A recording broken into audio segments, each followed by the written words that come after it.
Mungkin di beberapa LPK mereka itu menerapkan beberapa ada sesuatu penyakit tertentu yang nggak boleh seperti itu ya, ada yang nggak boleh ya. Belum lagi misalnya kalau pergi ke Jepang itu minjam sana sini nanti belum sempat hutangnya lunas sakit harus pulang gitu juga ada juga kayak gitu. Action, minasan konnichiwa Papa desu. Oke guys, di video kali ini kita akan memberikan informasi yaitu tentang seputar Tokutei Gino lagi ya.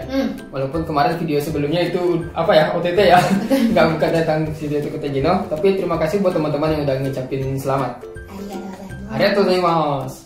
Nah, jadi di video kali ini kita akan membahas yaitu tentang apa ya, medical check up ya, atau Kenko Shindang. Karena Kenko Shindang ini kan merupakan salah satu syarat untuk pengajuan visa, baik itu visa pemagang ataupun visa Tokutei Gino ya. Nah, tapi kan akhir-akhir ini teman-teman itu mungkin kalau teman-teman yang dari LPK nggak terlalu apa ya, kesulitan ya gimana sih untuk Kenko Shindang karena kan diurusin LPK kan. Nah, masalahnya untuk teman-teman yang mandiri gitu loh. Banyak yang nanya, "Bang, gimana sih untuk Tokutei Gino itu Kenko Shindangnya medical check-up-nya gimana sih gitu, yang pemeriksaannya apa sih gitu kan?" Caranya gimana, apa yang diperiksa gitu. Atau juga mungkin buat teman-teman mungkin yang belum masuk LPK, belum apa kan ngapply visa mandiri, terus bingung kan kalau medical check up itu tesnya apa aja ya gitu kan. Terutama ini medical check up yang kalau misalnya di Jepang ya. Jepang sama aja. Sama aja ya ternyata. Sebenarnya kalau kita pribadi sama, tapi kalau mungkin kalau di LPK mungkin ada syarat-syarat khusus yang ditentukan sama LPK yang ada mungkin LPK-nya minta harus ini, harus itu gitu kan. Gitu. Nah, tapi secara umum ada beberapa syarat yang udah ditentukan untuk check up Tokutei Gino ini. Nah, jadi buat teman-teman itu mungkin nggak terlalu apa ya, harus khawatir ya tentang ceknya, karena sebenarnya ceknya ini cek sederhana aja ya. Ya biasa aja sih sebenarnya. Biasa aja karena ya lebih sering check up. Aku sebenarnya kalau Tokutei Gino itu yang medical check up-nya aku udah 2 kali. Udah 2 kali, itu udah 2 kali ya. Udah 2 kali. Nah, untungnya yang waktu terakhir itu waktu bulan berapa ya? 1 bulan lalu ya? Bulan 3 ya? Iya, sekitar bulan 3. Bulan 3 itu dibayarin Kaisa ya. Nah, jadi di sini untuk lembaran ini medical check up itu udah ada lembarannya ya.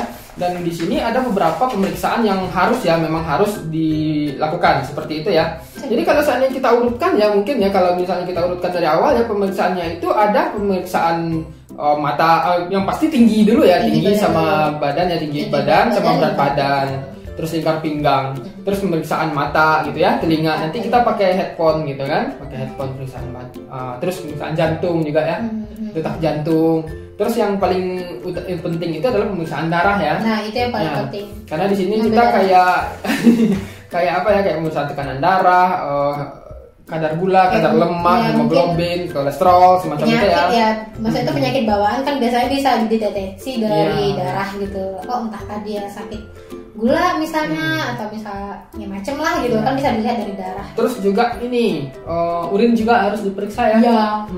Urin. Nah, jadi sebenarnya untuk Tokutei Gino ini pemeriksaannya walaupun banyak tapi nggak ribet gitu, maksudnya nggak hal-hal yang besar. Jadi tesnya itu yang secara umum lah seperti itu ya. Secara umum. Cuma mungkin yang paling nggak enak itu pemeriksaan darah ya. Ya, kalau aku paling nggak suka pemeriksaan darah, soalnya aku benci jarum suntik. Itu aku sampai nangis.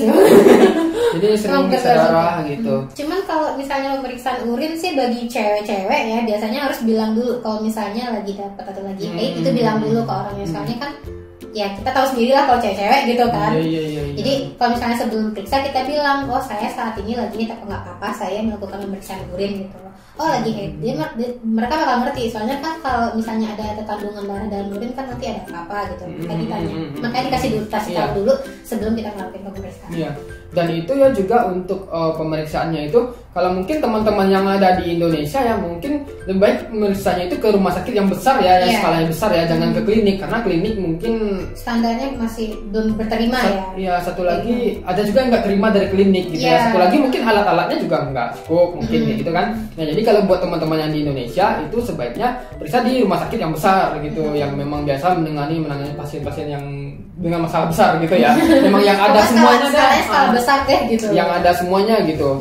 Nah, tapi kalau di Jepang itu kita perginya ke apa ya, bagian klinik bagian dalam ya, Naika ya itulah pokoknya.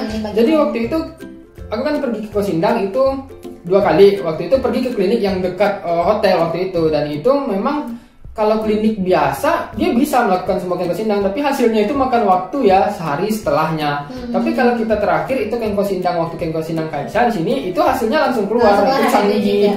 Aku sebenarnya juga waktu pemeriksaan sebelum aku kerja di sini kan kita prepare dulu nih buat siapa tahu nanti diminta sama TSK, jadi kita udah bisa apa ya, kita gue udah pernah kengkos sindang jadi ini ya datanya gitu. Jadi aku ikut sendiri waktu itu. Dan emang iya karena kliniknya bagus dan pemeriksaannya itu banyak yang otomatis ya, pemeriksaan darahnya itu otomatis gitu. Pakai mesin semua jadi dan hasilnya itu keluar hari itu juga.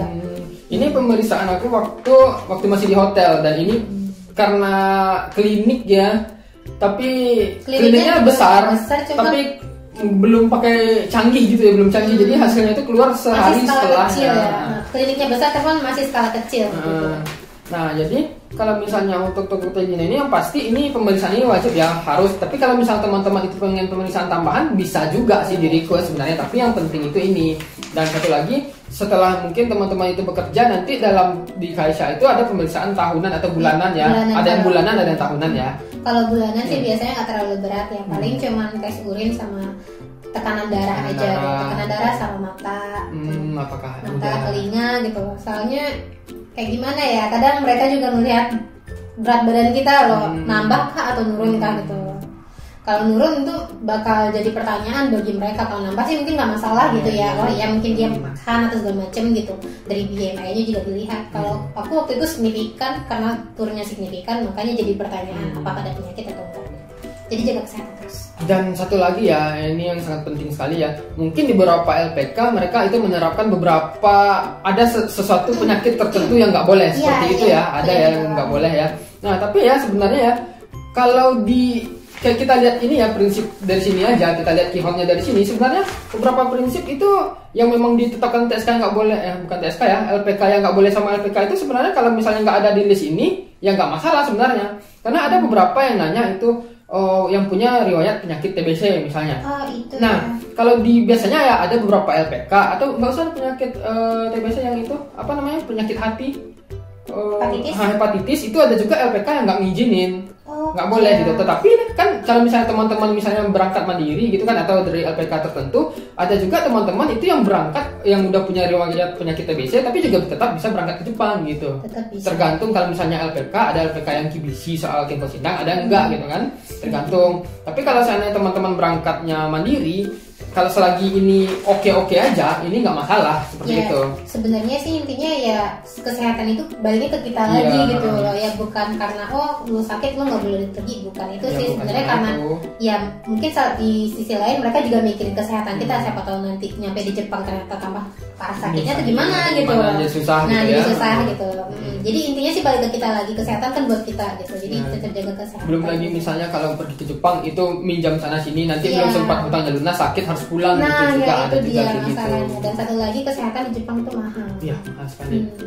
Beda ya sama di Indonesia. Kita kalau di Indonesia BPJS nggak bayar apa-apa ya. Tapi di Jepang kita pakai Hoken masih tak bayar. Cuman ada yang nanggung 70%, ada yang 90% gitu. Intinya masih tetap ada uang yang harus kita keluarin. Berarti masih canggih Indonesia ya BPJS. Iya masih. Karena waktu itu teman aku masih bayar sih waktu itu. Nah jadi apa ya? Lebih kurang seperti ini ya untuk untuk pemeriksaan kesehatan di Jepang ya, reviewnya pemeriksaan kesehatan untuk visa Tokutegino atau visa magang juga sama sih seperti ini. Nah nanti kalau misalnya teman-teman butuh formnya, teman-teman bisa di download aja di link deskripsi juga ada. Jadi teman-teman tahu apa aja yang harus diperiksa ya saat kengkos sindang. Jadi teman-teman nggak perlu khawatir, apa sih harus diperiksa, takut ada apa ini itu kan. Jadi formnya ada ya, dan ini simple. Nah seperti itu. Nah kalau seandainya teman-teman punya pertanyaan, silakan aja tulis di komen. Kita bakal jawab sebisa mungkin, dan sampai ketemu di video berikutnya. Kak.